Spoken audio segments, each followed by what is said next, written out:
Atong ilailahon ang singer and songwriter nga taga Isabel Leyte nga kanhi performer sa usa ka cruise ship. Sayranta ang iyang kasinatian taliwa ning pandemya ug ang iyang inspirasyon aron magpadayon. Let's all welcome Mr. Ed Galo. Maupay nga aga, Sir Ed, ug welcome sa GMA Regional TV Live, sir. Hello, maayong buntag sa tanan naminaw na nananaw sa GMA Regional TV.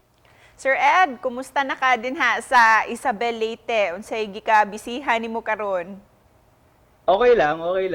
Despite sa pandemic na nahitabo karon, nagyapoy time sa music, then more time sa family, and then sa gamay negosyo, then suwat og kanta gyapon.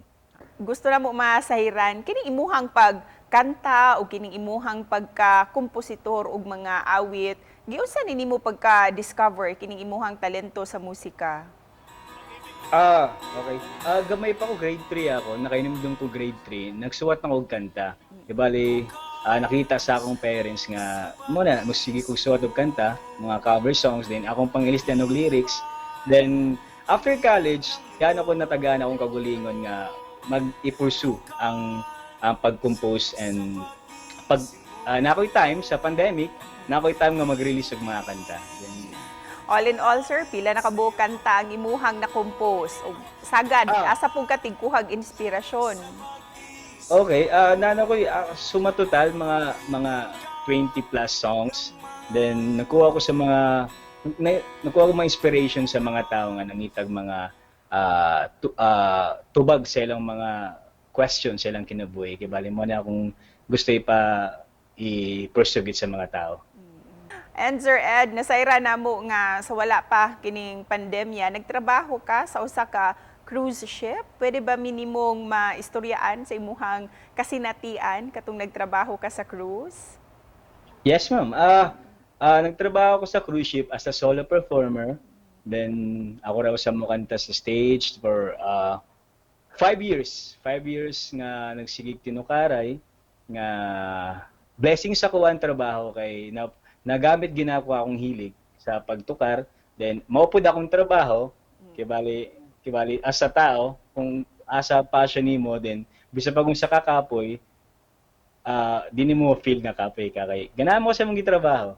O karon sir nga do na kay mga upcoming songs and projects nga giandam para sa imuhang mga fans o followers, pwede ba minimong mahatagan og pasampol sa imuhang bag-ong kanta? Sure.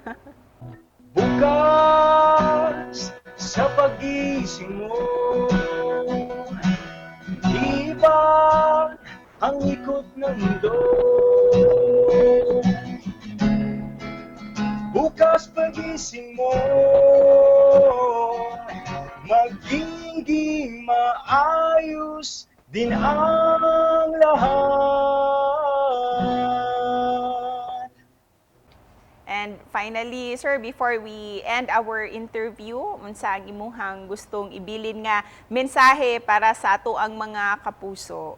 O of course, imbitaha pod silang tanan kung asa nila pwede paminaw ang imuhang mga kanta.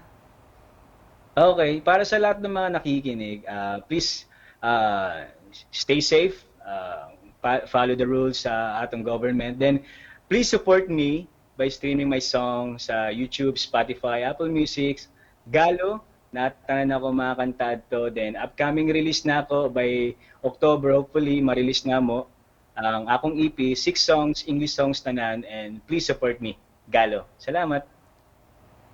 Full support jud mi ana ug congratulations sir sa bag-o nimong mga awit, Sir Ed. Salamat kaayo, salamat. Daghang salamat sir Amping. Bye-bye, salamat.